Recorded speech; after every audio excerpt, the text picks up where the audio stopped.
लग्नानंतर होईलच प्रेम या मालिकेच्या येणाऱ्या भागात आपण पाहणार आहोत. रम्या गुढीवरील तांब्या हलका करून ठेवते, जेणेकरून जेव्हा गुढी काढण्यासाठी हलवतील तेव्हा त्यावरून तांब्या खाली पडेल आणि काव्याच्या हातून अपशकुन झाला म्हणून तिला सगळे दोष देतील. गुढी काढण्यासाठी पार्थ आणि काव्या पुढे येऊन गुढीला हात लावतात तेव्हा गुढीवरील तांब्या पडतो. पण नंदिनी योग्य वेळी तो तांब्या झेलून खाली पडण्यापासून वाचवते, तर जीवा, पार्थ आणि काव्या गुढीला झेलतात.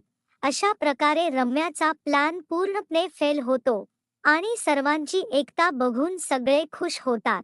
आई त्यांना म्हणते, तुम्ही असेच एकत्र राहिलात तर कोणत्याही संकटावर मात करू शकता. त्यामुळे तुम्ही कितीही वाद असले तरीही असेच एकत्र राहा.